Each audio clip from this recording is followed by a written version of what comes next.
economic profit also. Excellent.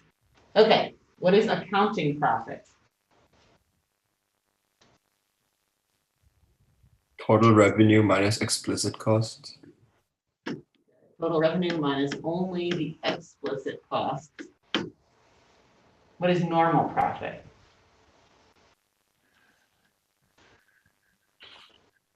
The implicit cost of an entrepreneur's talent that Good. could have been spent elsewhere. What the opportunity cost, what the entrepreneur could get paid for their next best option. That was supposed to be a C. Opportunity cost of the entrepreneur. And then what is economic profit? Someone who hasn't talked yet. Total revenues minus explicit plus implicit costs. Good. Good. Economic profit. Awesome. All right. And when economic profit is 0, what is true about accounting profit and normal profit? They're equal. They're equal. Yep, exactly. Awesome. Okay. Now let's look at the short run production function. So let's first start with the axes. What is the y-axis label here? The total product. Total product. Good. Total product, or you could just say output. Either of those would be a good label. Okay, x-axis label. Total And- input. Good. And a lot of times you can just put labor, but inputs is a more generic term. Good. All right, what's happening here? Marginal revenue 0. Not marginal revenue, marginal product. Product. There's always some marginal something is 0. Marginal product is 0, and total product is what? Is at its maximum. Total product is maximized, and marginal product is 0. Okay, what line is this, by the way, this black one at the top? That's the total product line. Okay, what is the red line that goes up quickly and then down? Marginal product. That is marginal product. And the blue line is average product. Good. And what is significant about this spot? That's when average product goes from increasing to decreasing. From average product goes from increasing to decreasing, and it crosses marginal. Okay, good. So that's the production function. You don't see it show up very much in terms of tests and stuff, but it is the basis for understanding the cost functions. So it's really good to see what it looks like and have a good understanding of it. Okay. This is the chart from last week, production in the short run. This is not the one from Making Happy Guys. This is the fake data that I gave you and said, hey, look at this. So instead of, if we did it with paper links, we would have these fixed resources, right? We know that in the short run, capital goods are fixed. Variable obviously includes labor. It would also, if we were making paper links, include staples and paper. So variable resources, labor. Total product is our output. Marginal product goes up when we get gains due to specialization, right? We get gains from specialization, and then it starts to go down because of diminishing marginal returns. An average rises, but then once marginal crosses it, and then that way down, it goes down again. Yeah. Okay, any questions about this or about that graph before we move on?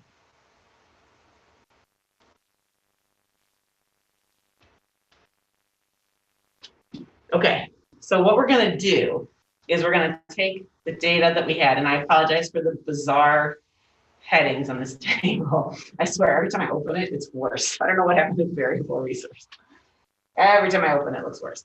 Okay, we're going to take the exact same data, and we're going to add in just 2 more pieces of information. Okay, the 2 pieces of information are fixed resources cost $30 for the production period, and a worker costs $12. With those 2 pieces of information, we can fill in every single thing on this table. So again, I haven't changed any of the information. It's the same table. We have 0 through 5 workers, total product, marginal product. I took off the average product. That's all I did. I took out the average product column. So when we have no workers and no output, what are our total fixed costs? They're not 0. How much are they? $30. $30. So think of your fixed resources as things like you had to pay rent, you had to buy the building, you had to buy, if you're running a coffee shop, you had to buy the coffee equipment. Before you hire a single worker and start producing, you have to spend the money on those fixed costs. And I don't think it's gonna let me, hang on, yesterday this did not work, but we're gonna give it a try again today. Let's see if it lets me. It does. Yesterday that didn't work. It did not allow me to do that here. Okay, what about when we hire one worker? What are fixed costs? $30. What about the second worker? It's a very easy column to fill in, right? It's just $30 all the way down because fixed costs are fixed. Now, I know you guys are all very good, thoughtful students, so you won't do this, but a friend of mine who was a professor at UMD said one time he was lecturing to his students, lecture hall of 200 students, and he had explained fixed costs. And the next week the students came back in and he put up on the display a scenario that had fixed costs. And the week before the scenario had fixed costs at like $100, and this week it was like $200. He's like, what are the fixed costs in this scenario? And the kid raised their hand and they said $100. And he's like, but it says 200. And the kid's like, you told us last week they never change. I was like, oh my God, this is like econ teacher humor. Like, no, it's not that they never ever change. Like, don't go thinking $30 is all fixed costs are ever gonna be. In this scenario, they're not gonna change. Okay. What about total variable costs when we have no workers? That would be 0 or nothing. It's irrelevant, right? Okay, what about when we hire the first worker?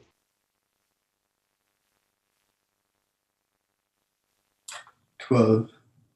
12 indeed, right? Because the first worker costs 12. So when we hire that worker, we pay $12. What about when we have 2 workers? 24. 24. Yep. 3 workers? Yep. So every time we add a worker, we add $12. Again, not super hard to fill in this column. You're just doing addition or multiplication. Okay. So total cost. To get total cost, we're going to add together the fixed and the variable, right? So total cost with no workers. $30, because we still have our fixed costs. Good. What about with the first worker? 42. Second worker? 54. 66. 78. And okay. You guys will have practice doing this on a table or 2 this week on Moodle. So not hard, right, to fill these in as long as you know what they are. Total fixed cost, total variable, total. Okay, so the last 2 are a little bit trickier because you have to know what the equation is. So I'm going to push to the pen tool for a second so I can write on here. Okay, when we want to calculate average total cost, what are we trying to figure out? We're going to abbreviate this as ATC. What do we want to know? What is the average total cost of a blank? Here's your options. We want to know the average total cost of a unit of input or of a unit of output. Not input, because we already know the workers cost $12, right? Would it be the total quantity or the total cost divided by the quantity of labor? That is exactly what it is. Yeah. So it's going to be the total cost, this column, divided by the total product, which is this column. So you're taking up all the costs of production and dividing it by all the units that you've produced. Whatever it is you're producing, paper links, happy guys, microphones, computer mice, pens, whatever it is. You're the firm, you're adding up what are all of our costs of production and dividing it by how much output are we getting. Okay, so we're going to go back to Okay, so we can't calculate average total cost here because we have no output, so it's an impossible equation. What is the equation here? I'm not gonna ask you to do this math in your head, okay? But what are we dividing by what to get average total cost here?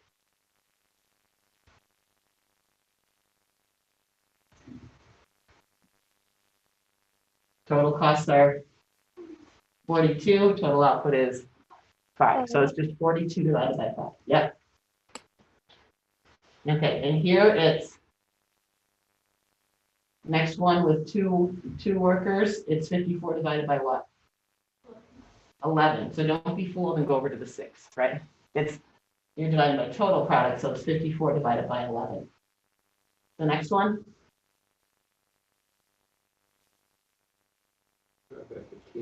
66 divided by 15.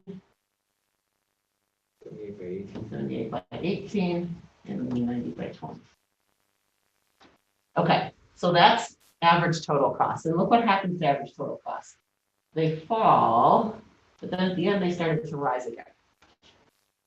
Right? Do you think that's going to continue, or do you think that that was just a blip?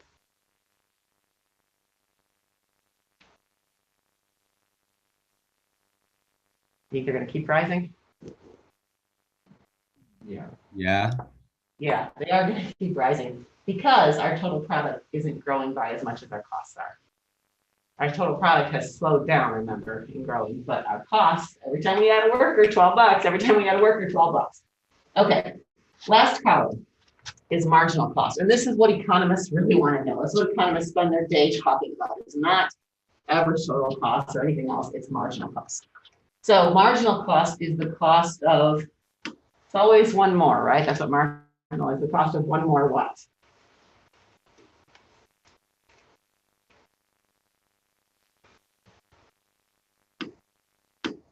Not the cost of one more worker, because we know that, right? The cost of one more unit of output. That's what marginal cost is. Right now we're producing 5 units. What would it cost us to increase our output by 1 unit?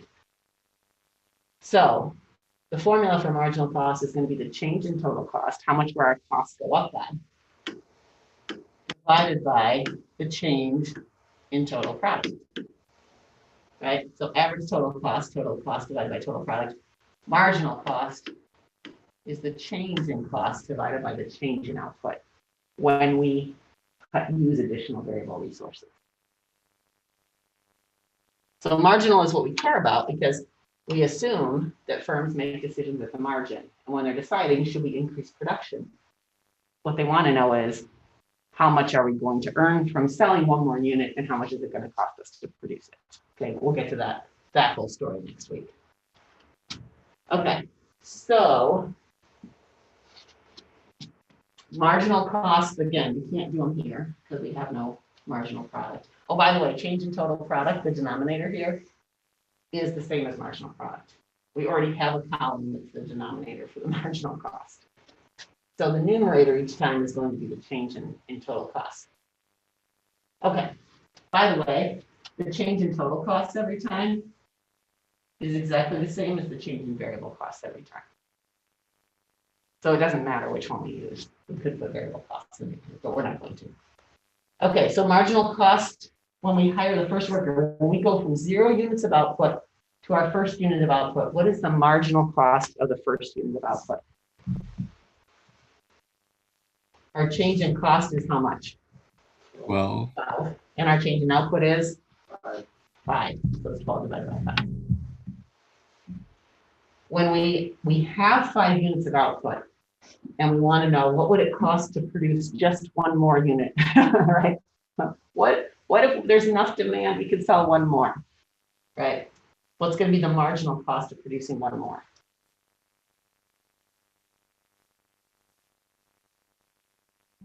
$2. $2. 12 is the change, always the change in cost is $12, always on this table. And the marginal product here is 6, right? So the marginal costs fall. Why do they fall? Because the second worker, remember, had a higher marginal product than the first because of the efficiency from specialization. So when marginal product is rising, marginal cost is going to be falling. Very important relationship there. Okay, what about if we have 11 units of output, we want to know what's the marginal cost of one more? $3. It is $3, 12 divided by 4 now. Okay, one more? $4. Yeah, the whole table was designed to make the marginal cost calculation easy. I gotta work backwards from that. Okay, and last one. $6. $6, right. So marginal costs drop at first, but then due to diminishing marginal product, marginal costs start to rise. In the short run, we can keep adding more and more and more workers, but they're not adding that much to our output, and they cost the same. In Unit 4, we'll look at labor markets, and we'll see that workers don't always cost exactly the same. But unfortunately, they don't usually cost less when you hire more of them, they cost more. So it's not going to be helpful. So we're going to assume for now that each worker costs the same amount. All right. So the next slide is going to show you all of that, except I also added in a few new columns. Average fixed costs. Hang on, gotta get my marker back. Average fixed costs and average variable costs. So if we look at the average fixed cost, this is just total fixed costs, right? The total fixed costs divided by output. Just put Q. Average variable costs are going to be total variable costs divided by output. What happens to average fixed costs as we expand?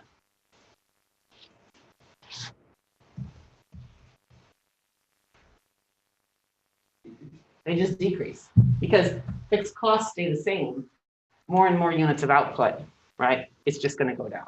So we can imagine that the fixed cost curve is going to look something like this. Just going to keep falling. Average variable costs, what happens to those?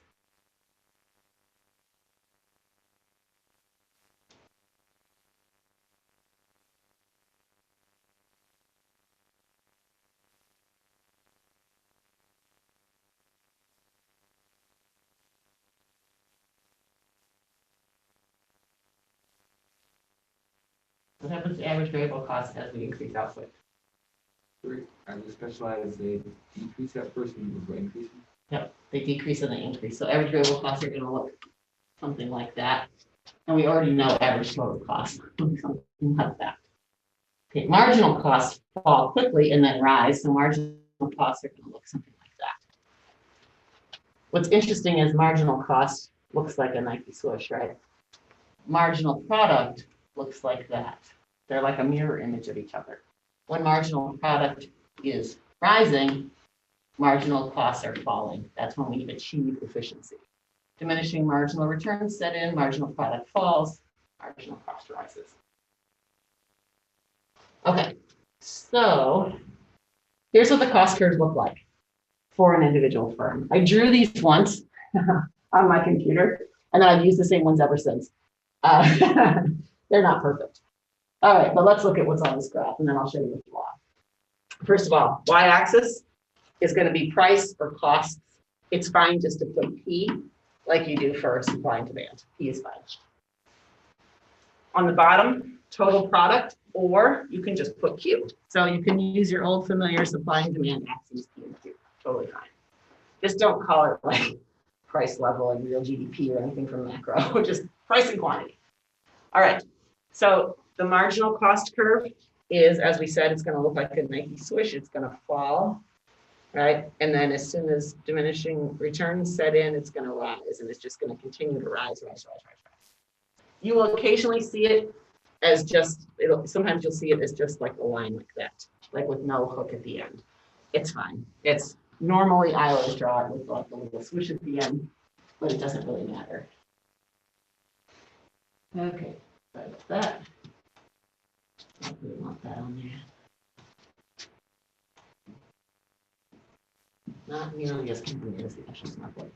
Okay, just ignore this little blue one down here. Okay, average fixed costs, we already said they're just going to fall over time. And by the way, most of the time they won't even be on the graph. In fact, I'm gonna go ahead and remove them. Well, not yet, I'll remove them in a minute. They're pretty much like irrelevant and they won't usually even be drawn. They're usually just draw the three curves. Average variable cost is here. Notice that it should intersect marginal cost at its low point. Why is that? And by the way, that's true for ATC as well. Both are intersected by MC at their low point. Why?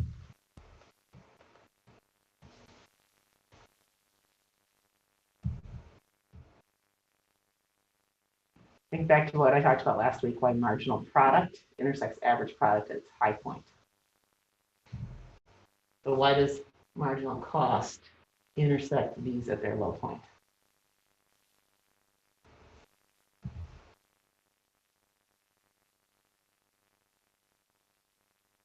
If marginal cost, let's just start with ATC. If the marginal cost of producing one more unit is higher, if the marginal cost of producing one more unit is lower than your current average, what's going to be happening to your average? If it's below it, it'll be pulling it down, right? If the marginal cost of the next unit is 70 and your current average cost is 80, then the marginal is going to be pulling it down. Every time you add, it's like your grades, right? Every time the marginal cost is lower, the average gets pulled down. Then they'll be equal, and then the marginal will be above the average, and it will start pulling it up. So as soon as the cost of one more goes above the average, let's say the cost of one more is 90, it will pull that average up. And these, because marginal cost doesn't go up and down, it just goes up. As soon as it crosses ATC, it will pull ATC up forever. That won't change. With your grades, they can obviously go up and down, they can fluctuate, but marginal cost, it's always increasing once we get past this little point over here. And so it will be either when it's below ATC, it'll be pulling ATC down. When it's above ATC, it'll be pulling it up. And being able to explain that is really important. That was one of the questions on the AP test last year. The one that I graded. They basically had a point like this, and they said, like, at an output level of X, explain the relationship between marginal cost and average total cost. And what you had to say was, marginal is above ATC, therefore it is pulling ATC up. So that's exactly the language they want you to use to explain that. So ATC and AVC are basically the same graph, except what? ATC includes AFC, right? Average total costs are average variable costs plus average fixed costs. So ATC and AVC are the same graph. The distance between them is average fixed costs. So the distance between these two curves over here, this distance, should be the same as the distance between the average fixed cost curve and zero. And now, if you're paying attention, you will see the flaw in my graph. Who can see what's wrong with my graph? Yeah, Mateo. The average total cost is increasing at a higher rate than the average variable cost. Yeah, they should be getting closer together, not further apart. Yeah, so if you look at this, average fixed cost just falls and falls and falls, which means average variable cost over time should be getting closer until they're almost the same line, right? Once average fixed cost becomes zero, average variable and average total will be the same, but it will never become actually zero. It'll just, that's a limit, right? It'll be like 0.00001 or whatever, but those two curves are going to converge, right? My graph does not show that. My graph is flawed. To be fair, I have never seen anybody miss a point on the AP test because they didn't draw those curves in that relationship. Okay, they're not really expecting you to be that specific. What they are expecting, however, is they are expecting you to clearly show, and I'm going to erase a few things here, to clearly show that MC crosses those curves at their minimum. If you don't show that, you will lose points. It has to be shown at the minimum. So I'm going to show you a few ways you can do that. It seems pretty easy, right? But sometimes we forget, because you know, the semester goes on and we don't really review this every single day. And so people do things like this. They go, oh, I know how to draw the cost curves. And they just go like that, right? And that is wrong. Why is that wrong? Because the minimum ATC point looks like it's over here, right? That is not going to count as an acceptable graph. Even though when you just are sketching it out, and you're just like, oh, it's fine, it's fine. It's like, well, no, you have to be a little bit more precise than that. So, okay, so how can we make sure that we're going to do this right? We're not going to have something that sort of looks right but isn't right. And by the way, in the back of the course and exam description that they gave teachers for teaching this class, the sample cost curve actually looks like this. It's like, who did that? Like, no, that's horrible. You should never, ever, ever do that. Okay. So one way to do it is this is what I often do. I intentionally do it like that. Like draw the left side first and then draw the right side. If you just freehand it, it's hard to get the minimum in the right place. Sometimes people will do this. They'll actually draw it like a V. That's a little much. Okay, you don't really want to like, and by the way, I drew it badly. Okay. The third way I just showed you, which is if it doesn't line up perfectly, draw a very large dot that covers up the difference. You can also save yourself by doing things like this. This is minimum ATC. So you can like write on your graph and be like, hey, this is supposed to intersect the minimum. I know my graph's not perfect, but play along, right? So any of those are okay. I don't really love this V thing, plus I obviously drew it badly. This would be, in my opinion, the best. But again, you can make it really clear by drawing that dot. Has to intersect the minimum. Absolutely has to intersect the minimum. That's a very important relationship. Okay, any questions about that?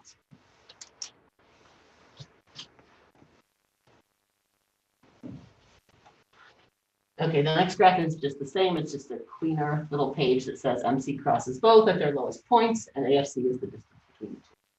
So I already said that, but there it is nicely written for you. Okay, so a few other things to know. Changes in the price of resources will change costs.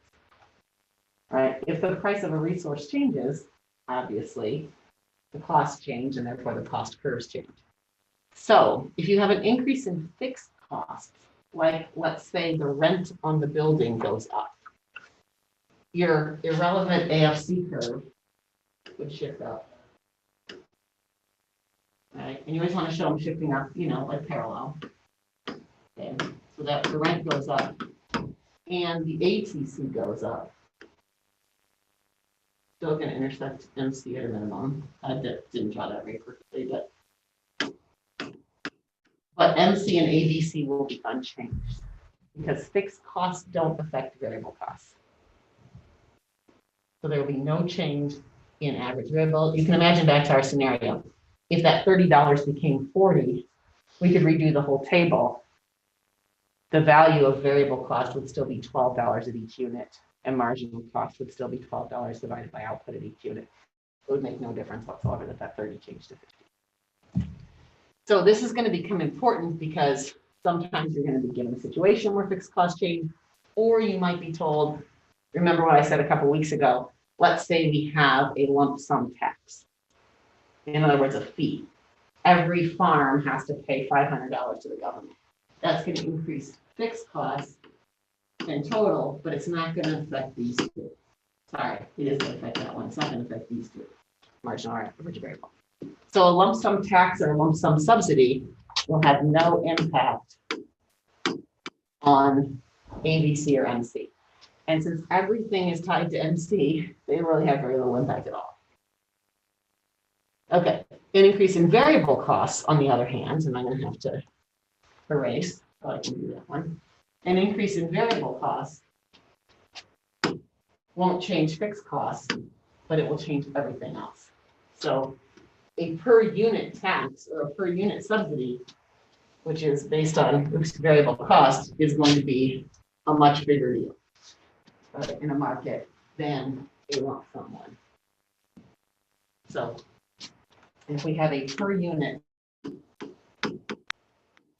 tax, that's going to be a change in variable costs.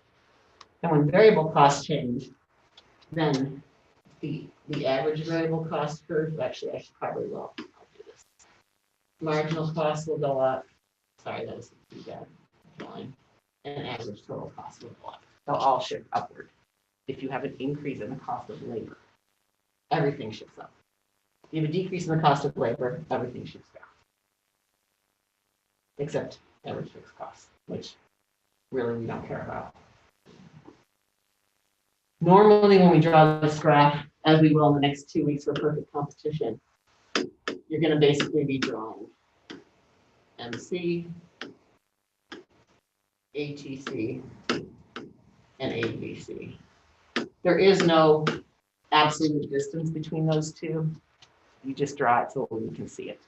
When we do Monopoly, we won't even put ABC on the graph. It'll just be MC, ATC. All right. So before I go to that, any questions about this, about the impact of fixed versus variable?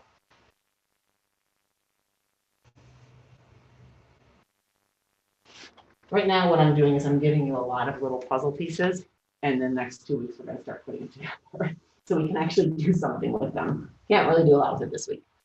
Okay, so the last piece is the long run. In the long run, everything becomes variable. There are no more fixed costs. Rent becomes variable. You can renegotiate your lease. The size of your building becomes variable. Literally everything becomes variable. There's no limits on what you can do. So you have basically an infinite number of potential factory sizes. So when we look at this graph, when you see this ATC, this is another ATC, right? Another ATC. These are all potential ATC curves representing potential factory sizes. So let's imagine that I have started a bakery. Okay, oops, I really can't draw those today. I don't know what my problem is. Really, really bad. Okay. I'm going to draw this one before I can make it larger yet. Okay, let's say I've started a bakery. It's very small. Okay, very, very small bakery. I'm producing 200 cupcakes a week. Right? This is my factory size. I have let's say a 500 square foot building. And I produce 200 cupcakes a week. That's my output level. I'm as efficient as I can be at this building size. We're going to call this Q1. I'm at the minimum ATC. Everything's going great, but people love my cupcakes. There's huge demand for my cupcakes. When I release my handful of cupcakes every day, because 200 a week is only like 30 per day, right? And people line up around the block, right? People want more, more, more. These are the best cupcakes ever. So I'm feeling some pressure to expand. I'm like, wow, this is a very promising business. So how big should I go? Should I go from a 500 square foot bakery to a 550 square foot bakery? Or should I go to 1,000? Or should I go to 5,000? Should I go to 10,000? Every option in the long run, every option is open to me. I could buy the entire size of like Rosedale Mall and turn it into a bakery. In the long run, there are no limits. So what should I do? If I'm going to expand, how do I decide what size is right? Anyone have an idea? What do you guys think? Should I go for it and go really big, or should I just go incremental? Big. Go big. Okay, go big or go home. We're going big. Okay, so I decide to basically buy like one of those big old, like empty big box stores that's dotting around the Twin Cities, right? Like an old Walmart. Like, go big, right? So in this new big bakery, now I have industrial ovens, right? And I have like assembly lines set up, and I have all this stuff. I hire all these workers. Right? Now I have a massive capacity. Okay, so I'm over here, and probably really I'd be like way, way, way to the right of that. Right? We're going to say I'm an ATC2, and now I have, we're going to say I have 50,000 square feet, and I'm producing Producing 2 million cupcakes a week. Okay, we're going really, really big here, right? Big time. Okay. And that's much more efficient, right? It's like, yeah, that's obvious. It's so much more efficient. Yay, now I'm producing Q2 level of output. And what happens if, number one, my quality might fall, but what happens if my cupcakes weren't that popular? If they were popular, they weren't that popular, no one's gonna buy them. So now I'm producing Q2. And if they weren't actually that popular, it turns out I can only sell like this many Q star. On my new average total cost curve, I'm actually at a higher cost than I was with my small bakery. So getting big, if there's not enough demand for your product, is not a good idea, right? It's tragic. I saw there's a lot of restaurants closing right now, and I saw one in the newspaper on Sunday, and I can't remember which one it is. It might be the Bachelor Farmer or Butcher New York. One of those restaurants is going out of business, and I saw that they have $50,000 in assets and like $8 million in debt. And I was like, holy cow. That's because they expanded. Expanding is risky, right? You've got to borrow money, right? You've got to buy all this equipment. It's a huge risk to go from being a small business to being a big business. So you might say, well, maybe we should just grow incrementally. The problem is, if I expand to 550 square feet, it doesn't gain me much, right? And now I'm locked into that for another year. So I could spend the rest of my life, inching up, right? There is no right answer here. A lot of businesses take a risk and they go from small to big and they go out of business, right? And some go from small to big and they make it, right? It's very hard to know. Obviously, you need massive amounts of marketing to sell all the output that you're producing. Okay, but I just want you to see what the story is that's being told by this series of ATC curves. The series of ATC curves is telling us all these sizes are possible. All these sizes are possible.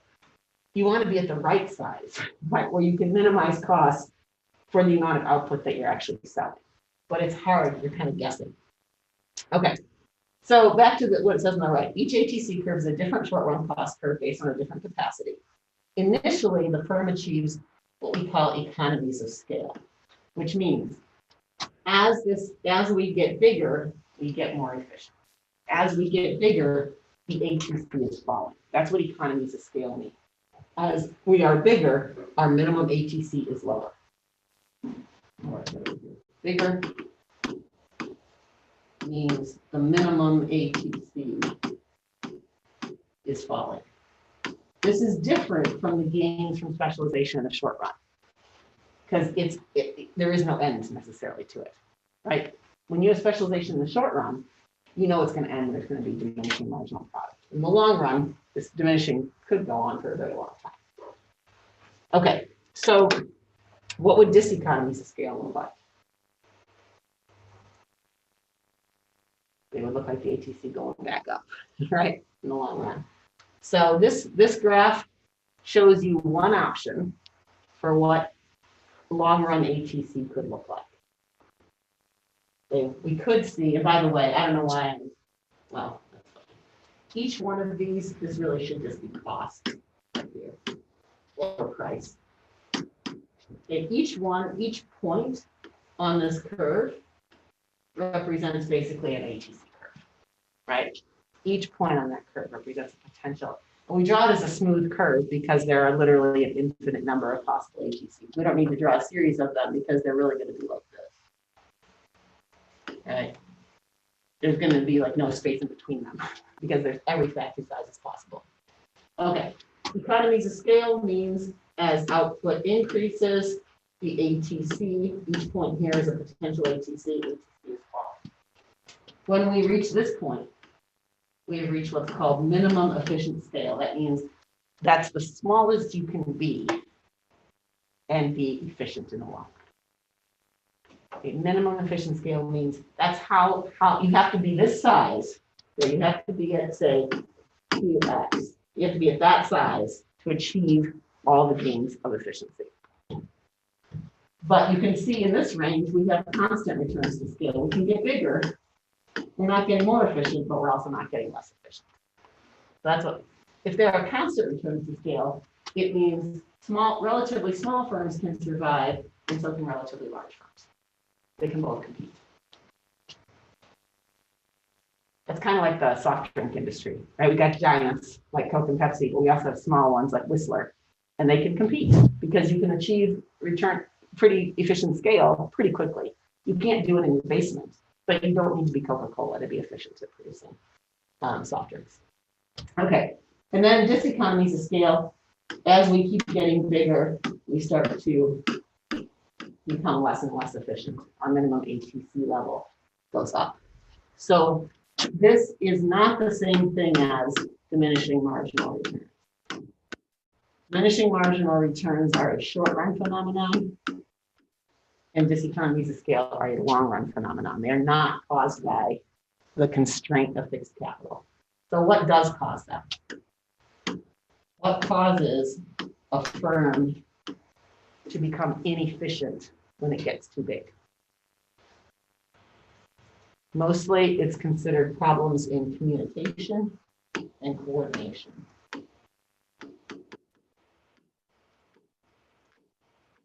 And this is what your discussion is going to be about this week, is some literature on the ideal firm size. How big should a firm be? How big is too big, right? You could imagine if you were an accountant, that being by yourself is probably not super efficient. You're running your own accounting office. You also have to answer the phones and get the mail and be the person at the front desk, and right, and take out the trash and start the coffee, and it's not a great use of your time. So you get a couple of accountants together and you hire a clerk and you hire a secretary and whatever, right? And you can become a lot more efficient. But you can imagine that having 100,000 accountants in the same firm might not be efficient, right? Because now you need this massive like organizational hierarchical structure, who reports to who, right? Who gets assigned to what, right? It just gets complicated. You can think of it from the example of a school as well. If you think about a lot of small rural schools in Minnesota, like high schools, there are high schools in Minnesota that have like 200 kids in them, right? That's not super efficient, right? They have like 10 kids in a class all the time. We have less than that now, right? They have 10 kids in a class. They have the social studies teacher has to teach every single social studies subject, which means they don't know anything about any of them, right? Because if I had to teach world history first hour, geography second hour, US history third hour, econ fourth hour, I would never have the time to learn any of those subjects in any depth, and I would be terrible at it. So those teachers are like running around, like trying to teach everything. Like they're not very efficient. You get to a school like Mounds View, people can specialize, right? We can fit more kids in a room. We are much more efficient, right? We get more education per dollar spent. But you can imagine that if Mounds View suddenly had, or a high school had 50,000 kids, that there would be some problems with that, right? Like, who goes where, who does what, right? You get too big and it no longer makes sense. And one of the problems is you just don't even know who to call on when there's a problem. Like, oh, my spray bottle is empty. I have no idea who's in charge of spray bottles, right? Or like a kid is misbehaving, I have to send them to the office. Where is the office, right? There's thousands of people here. So you can imagine that this idea of something being too big. And also people like lose the ability to have oversight. I mean, it's very easy to be that slacker in a firm with so many people because nobody really knows what anybody's doing. So there is an ideal firm size, right? And obviously it's going to be somewhere in here.